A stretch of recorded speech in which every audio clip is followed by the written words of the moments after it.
Pozdrav, ja sam Alek Curač-Šarić i dobrodošli u treću epizodu podcasta Alex Comedy Set. Ovog puta podcast je malo drugačiji jer po prvi puta je gost ovdje i priča sa gostom je dosta dugačka. Podcast traje oko 25 minuta što je više nego duplo duže nego prva dva. Ali to je tako kad pričaš sa nekim s kojim ti je odlično. A zato neće biti također ovaj tjedan i segment live vaši komentari, nije bio ovaj tjedan snimanje. Ali bit će inače, to samo zato jer nisam htio razbijati ovo sve što su snimali, jer na kraju u editiranju sam shvatio da ima jako puno materijala, tako da sam ostavio zapravo 95% i krećemo polako. A gost je Tomislav Kozačinski, njega svi znate i Tomislav će se predstaviti sam. Bok, ja sam Tomislav. To je to, to je to. Tako da obradit ćemo neke teme, pričat ćemo o glupostima, vidjet ćemo šta je od ovoga dobro, šta nije. Ono što je sigurno da ćete u sljedećih ne znam koliko minuta bit će dosta izrezano to, jer moguće da mi odemo u neku raspravu ili nešto. I ako čujete, to znači da je meni postalo dosadno. Da, to je jako moguće. Što nije teško za Aleksa uopće. Jebi ga, to je tako, vi koji slušate znate to. Trebali bi imati recenziju otvaranja jogurta. Da, znači... Trebali bi kupiti hrpu jogurta i koji se najbolje otvara. Ajme da, ja sam za. Da. Ali jogurti i pudinzi... Sve što ima onaj poklopac na otvaranje. Mliječni sirevi.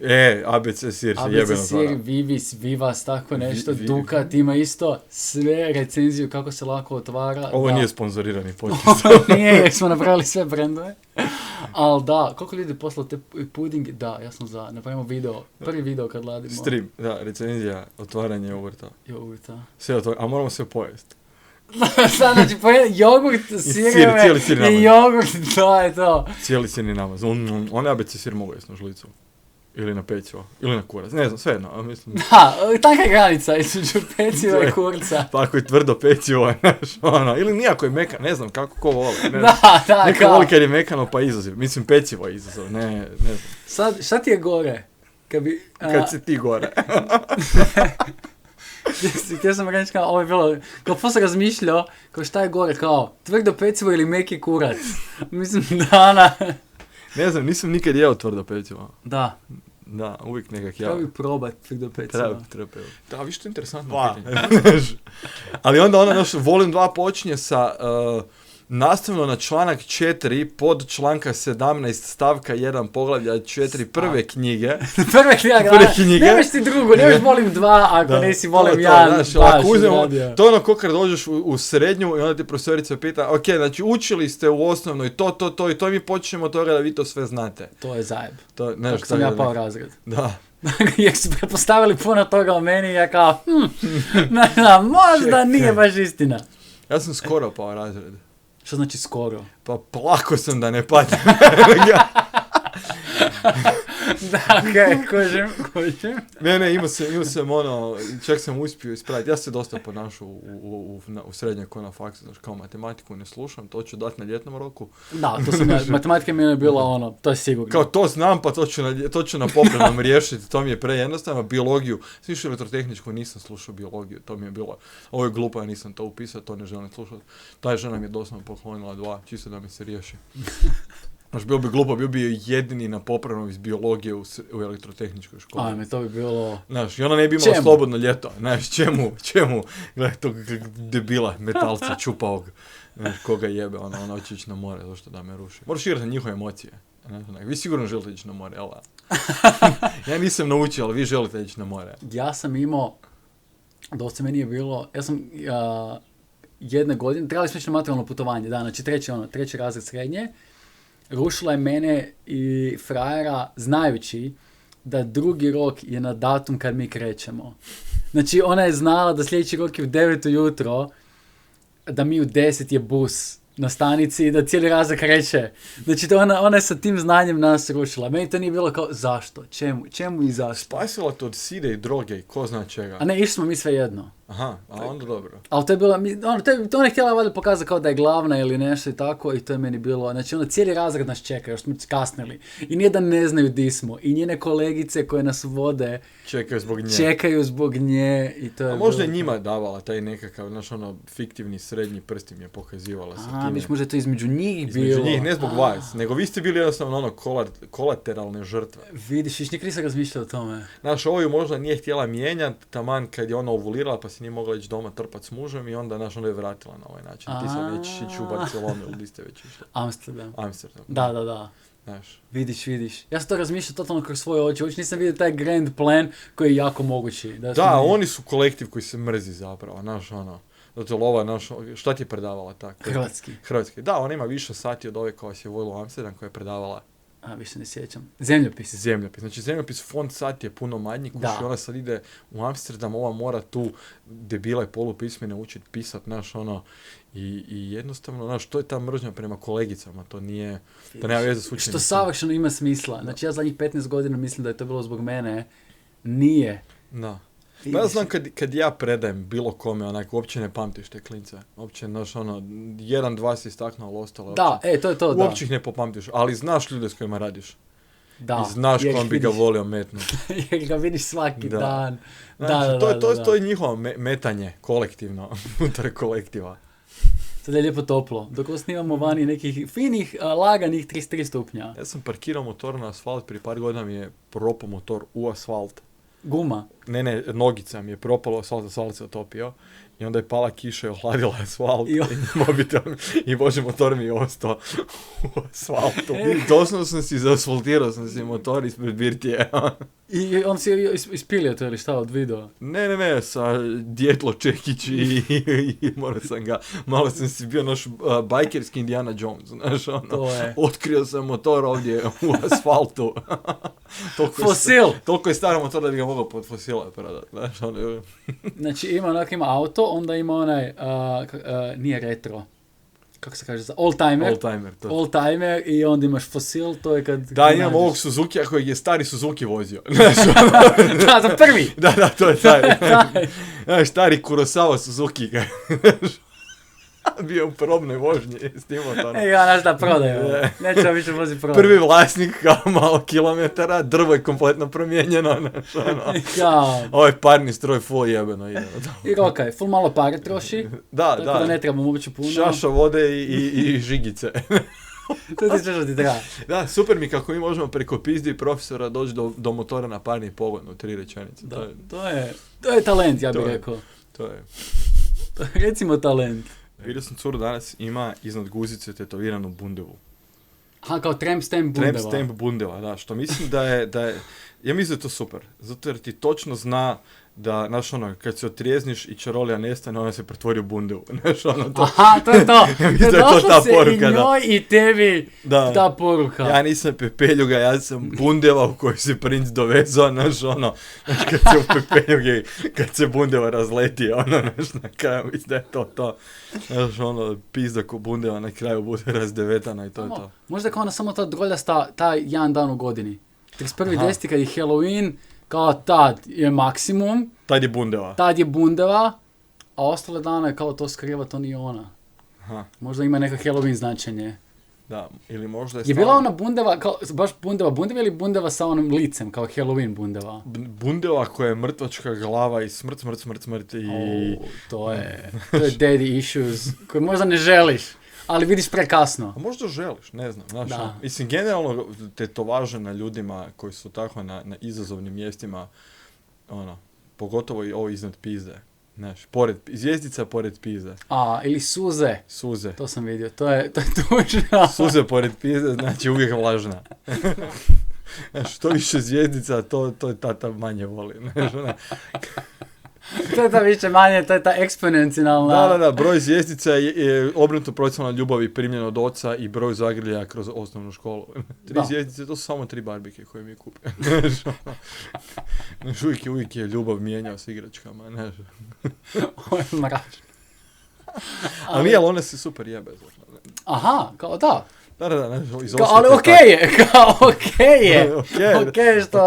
Okej. Znaš, kad vidiš curu da ima zvjezdice na pizdi, odmah kupiš onaj Ralon ili Pino Silvestro, znaš što to tata je furao, s tim se nataftaš i gotovo. Old school tvoje je, znaš, znaš da ćeš i ti ostaviti u nekom trenutku, ali to je okej. Za ljudi koji slušaju, ovo što je Kozda brio, to su stari dezodoransi koji su, sudeći po policiji koja nas pradi, možda vaši djedovi. Djedovi, da. Tako da pitite, to su prastari dezodoransi za cure sa daddy issues. To je to, Kozda zna taj life hack. To je life hack ako hoćeš bariti ovi između 80 i 90 rođe, Znači ako hoćete žensku koju tata nije volio, samo se sjetite koje su reklame bile za Deziće kad ste vi bili klinci. To je to. I to je to. To je to. Denim original. Nema na čemu. A da li ima neko mjesto gdje se nikad ne bi tetovirao? Na kurcu. Da. Ne, nema šanse. To mi je. I usne. Na facu se ne bi nikad tetovirao. Ok, da, to faca, to može biti Mike Tyson. Da, ali bio je frajer, vidio sam fotku na netu, frajer imao na gornjoj usni tetovirano Pussy Eater. A da. Znaš da nije, da.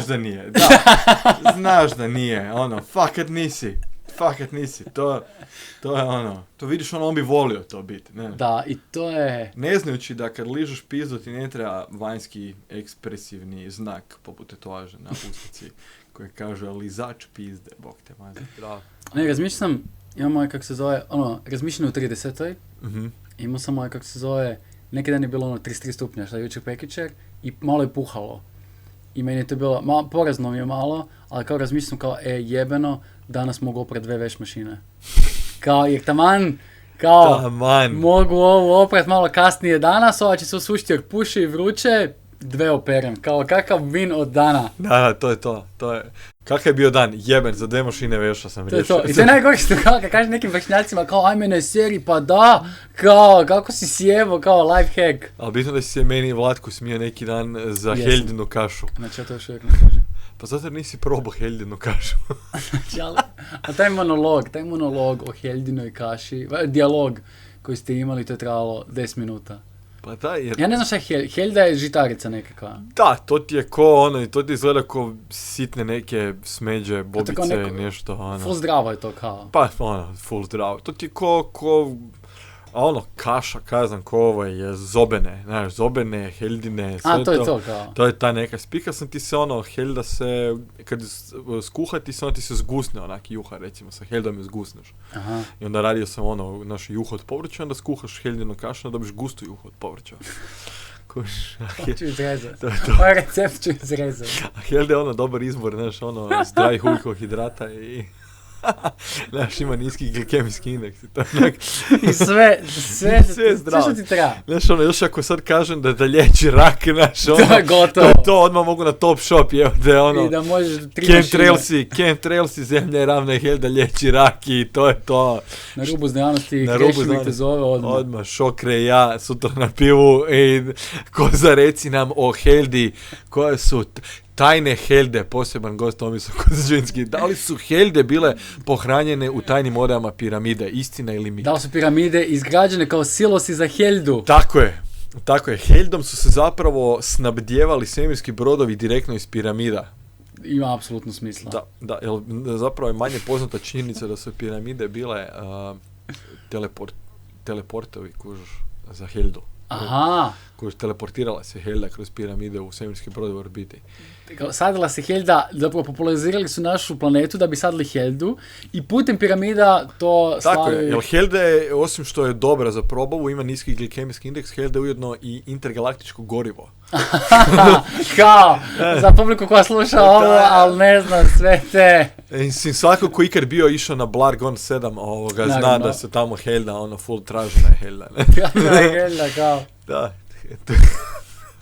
To ste razgovor, ako si ikad pitate šta se događa u komičarskim autima kad imamo na gažu, to je to više manje. Ovo je sad bio taj odličan primjer pričanja o Heldi. Primjer A, Helda. Primjer B, kurve i droga. To je to, više manje nemamo druge teme. Šta o kurvama i droge? Pa nemamo ni jedno ni drugo. Da, ajmo o Heldi ponovo. O Heldi još malo. Znaš, možda kad bi se mogle kurve ne snabdjevat Heldom. Da, zapravo kurve, kao što je Helda gorivo za... svemirski brodove. Tako da bude za kurve. Platežno sredstvo za prostituciju. Da, to je to što mi falilo. To je to. platežno sredstvo za prostituciju da bude također Helda. Helda, novo platežno sredstvo za prostituciju, ali to nije sve. Konzumirajte Heldu prije snošali s prostitutkom i zaštićeni ste posve. Postoji šansa, ne velika, neka 0,00001, da postoji neka vegetarijanka, veganka, koja je toliko očajna, da ako ti njoj daš dovoljan broj Heldinih kilograma, da će se ona pojebati s tobom za Heldu. Ako slušaš ispunjavačice snova, ja imam Helde nešto doma što mi je Vlatko dao. Ja, i to je Vlatko dao, to je prirodno, to je jebeno. Dakle, to je... Vlatko je line-up dealer za Heldu, to je... On je ta konekcija, znaš, između hrvatskih ratara i Vlatko Štampar Helda. Vlatko uopće, ako se pitate čega komičari zarađuju, Vlatko je arhitekt. Koji živi od Helde. Ne od stand-upa, ne od arhitekture. Helda. Crno tržište Helde. Helde u Zagrebu, Kingpin. Vlatko, Kingpin, Helda, Štampar. To je to. Izroko si Heldu. Ful mi miriše tvoj stan po pici. Zato smo sad jeli picu. Ti si jeo picu. Ja sam te gledao. Ovo je pauza snimanja, ovo snimam već neko duže vrijeme, pa smo jeli. Alex je jeo, ja sam ga gledao. Tako je. Nemoj da čuje moj trener. Sa suzom u oku. Sa suzom u oku. Posolio sam u picu sa suzom, a iza mojih očiju. Zato sam se najao, sam se Heldi čije danas. I onda ti ne treba pizza. Ne treba mi pizza. I da želiš ti ne treba. Ne, pa kad ću imat quattro pack. Da. 3D, jer nisi samo 4 dana jeo Heldu. Da. Ali čekaj, tek je srijeda. Do nedjelje. Taman kad izađe ovaj podcast, ja ću imat 5 pack. Da, tako da, ako vidite danas je srijeda, ako vidite danas Kozačinskog, vidjet ćete ga kako je sada. Ako ga vidite kad slušate zapravo ovo, znači kad smo izbacili u ponedjeljak, to je to. Koza drugi čovjek, to više nije koza. Potražiš naslovnicu Men's Healtha i to je to. To je to. I koja je tvoja tajna? Helda, buraz. Helda s malo čije, znaš, ono. I ABC sir koji sam full dobro otvorio iz prve. I pudding onako, na cheat day. Da, pudding s cerevitom. Da, ako ga otvoriš iz prve. Ako ga otvoriš, inače ga ne zaslužiš ga jesti. Tako je, ja se to apsolutno slažem. Zamisli kako bi bilo to pravilo. Ja sjećam sebi, ja moram priznati koliko puta sam sebi nisam otvorio to. Da, ali niko ne gleda. To je istina. Šta je, da, ako me neko pita, uvijek sam otvorio iz prve, jebeno. Da, apsolutno. Ali moraš imati onaj... Ako ikad... Znam da sam par puta full bahat otvorio taj pudding. I znam da 90% slučajeva nisam uspio. Nego je bilo kao sa strane ili nešto i to. Ne, ako pred curom iz prve otvorim pudding. To je to. Pušanje, odmah. Odmah. Ne treba mi dati ni Heldu. Ne. Znači, ani pudding bolno. Ani pudding, jer dok ja jedem pudding mi se jebemo, Helda mi još ostane. Za drugi put kad ju zovem, jer sam otvorio pudding iz prve. To tako ide. To umjesto dick pika pošalješ otvoren pudding iz prve. Toliko si najjeben. Znači kao da li će poslati sliku erekcije ili otvorenog puddinga i još kažeš naravno da je iz prve. Mislim da ne možeš imati takav kurac. Napravim bumerang. Kako otvaram iz prve. Znaš, tako da može uživati u tome. To je seks. To je... To je odmah dođe na jebanje. Da. Ona se sama pozove. Ona kaže, Ona se sama pojebe. Tako da, ona... Dan, poslije sam bumerang i palim plejko, Jer nema jebanja. Da. Ona ti kad ti cura pošalje poruku, kao, ful bi se jebalo s tobom, pošalješ bumerang otvaranja i kažeš, evo, da imaš materijala. Nema na čemu. Jer on vezano na daljinu funkcionira, jer ja njoj stalno šaljem bumerange otvaranja pudinga.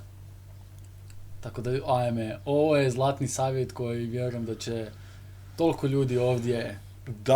Da, to je ono... Mislim da neke nove granice probijamo ovdje, neke nove svjetove. Ja ne znam sad da li da objavimo uopće ovo ili da čuvamo. Jer ako ovo pustimo u javnost, ovo je kao saznanjem da nismo sami u svemiru. A dobro, nismo sami u svemiru, ali bumerang pudinga. To je možda veće. Jel te ikad cura barila da nisi skužio da te bari? Znači ja sam poznat po tome da ja mislim da nikad nisam skužio da me bari cura. Ok, kako si završio onda s njom? Nikad nisam završio sa tim curama. Aha. Dosta to je to. Meni se jedan put dogovorilo ovoj priči koju pričam i na stand-upu da je cura došla do mene i Vani mi rekla kao, kako si glup, moglo biti nešto između nas večeras. I ja sam bio, kako misliš šta, pa kao pa cijelu večer. I ja kao, ali kao, može sad još uvijek, ona kao, ne, prekasno, gotovo je. Ja kao, kako, ne, to sad ću kao brzo dignuti, ono kao, ne. I znači, to mi je bio dokaz da ne kužim. Ali to je jedna večer. Ne. Reću prije godinu dana, tako nešto mi se dogodilo. Poznao sam curu jednu i kao full super bla bla i mislio sam da flirta sa mnom.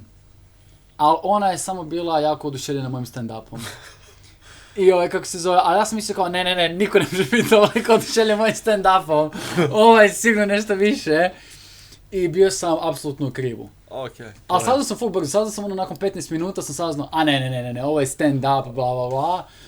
Dobro, ti si. Tebi? Mene je jednom jedna djevojka barila 2 mjeseca. Ali to je I ja sam bio potpuno, ne. I svi iz ekipe su mi rekli kad sam ja rekao, ja mislim da se ja njoj sviđam. Da, glupane, svima je jasno, zar ti stvarno misliš da je njoj super s tobom kartat belu svaki vikend, jer eto cura baš voli kartat. I situacija koja se desila, koja je bila prijelomna, znači bio je negdje kraj proljeća, prije ljeta, šetali smo po ko zna koji put, duge šetnje noćima, di sam ja glup ko noć. I vraćamo se doma i sad na pola puta sam između nje i mene i ona meni kaže, zima mi je, jel imaš doma vestu da mi posudiš? Ja kažem, imam, ali mislim si, kao pa jednako ti je sad ići kod mene po vestu pa se vraćat, ili do tebe doma isto, ali kao hajde i dođemo kod mene doma i ja ju stavim pred kućom da me pričeka i odem unutra i donesi mi vestu i daj mi vestu i kao okej, ona me pita kao ćeš me odpratiti do doma da ti mogu vratiti vestu kad dođe doma. Ja kažem okej, može i odpratim je do doma i ona uđe u stan. Ne znači lekčuna, lajde. Ja kažem, kao, moja vesta, kao pa dođi si po nju unutra, pa kao daj mi ju stvar da ne moram ulaziti u stan.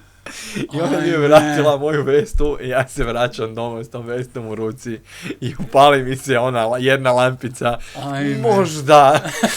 Možda te zvala da uđeš u stan i dođe doma, ali ona je sa srećom bila dovoljno skužila da sam ja kreten pa mi je poslala poruku, jesi ti stvarno toliko glup i ne kužiš da se ti meni sviđaš, a sam ja kao okej. Zato, i 2 mjeseca flashback. I ovo, i sve. I sve,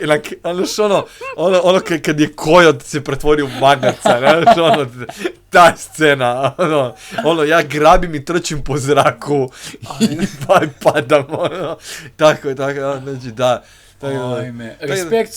Respekt curi, ona je fakat si dala truda za debila koji ne kuži. Ja sam mislio ona totalno van moje lige, ali to mislim za sve svoje cure, pogotovo ovog sada. Ja mislim da ona toliko pametnija od mene i ljepša, ja ne znam što je ni sa mnom, ali sigurno nisu glupe fore. Ali da, vidiš. Da misliš da se ženama to događa? Ili žene odmah prepostave, mislim da je ženama obrnuto, one odmah prepostave da ih svi bare. Da, zato li svi bare. Da, da više manje to je kraj rasprave. Znaš u kojoj situaciji, čak ne mogu reći u toj situaciji, nego ne znam u kojem trenutku neki frajer ne bari neku ženu. Ima situacija. Ima, sigurno. Kad je ona doktorica koja će ti operirat. Da, i gdje ne želiš. Ne želiš da se omakne nož. Da, kao da bilo 3-4 puta oko tvojih jaja, si muška svinja. Da, gdje ne riskiraš, apsolutno. Da, meni nikad ne padi na pamet da bi mene neko mogao, ne. Ma meni to, zašto? Zašto bi mene neko, nema šanse da sam ti ja super. Čemu? Da, nisam se trudio oko tebe u 6 mjeseci, nemoguće da sam ti super na prvu, neđe to je. Da, viš to na prvu. Da, nemoguće je. I pogotovo kad siđem sa stage-a, upravo sam pričao ružne stvari koji su ljudi smijali. Sad na zadnjem nastupu, na zadnjem onome showu, pričao sam kak na stand-upu nam nikad ne dođu žene u backstage, kao, vi ste meni tak super smiješni, mi bi se sve jebale s vama, ali to nikad ne desi.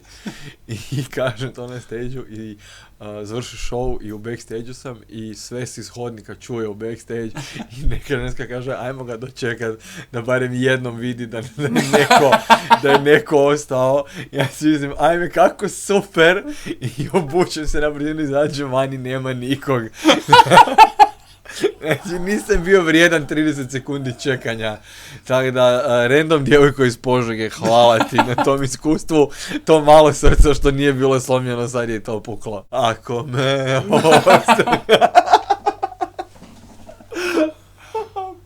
Mislim da ljudi imaju potpuno drugačiju ideju kako mi izgledamo kao komičari i kako to sve izgleda. Oni ne znaju da mi plaćemo u backstage-u. Da. Tajne backstage-a, tužno drkanje i suze. I evo ga, to je to za ovaj tjedan. Hvala Kozi što je bio prvi gost ovog našeg, nadam se, jako dugovječnog komedi podcasta. Vi koji ste niste pretplatili, pretplatite se gdje god slušate. Ako slušate na YouTube-u, obavezno da dobijete notifikaciju kada dođe nova epizoda. Naravno, bit će svaki ponedjeljak, tako da pratite, lajkajte, komentirajte, šerajte, to sam posebno zahvalan vama. I svi koji se istovjećujete sa pudinzima i slično tako, šaljite slike. Ko zna što će biti nakon ovog monologa našeg o Heldi, šta će biti, možda će nas neko tužiti. Ali uglavnom, to je to ljudi, hvala vam za sve komentare i sve lajkove. Vidimo se sljedeći tjedan, bok.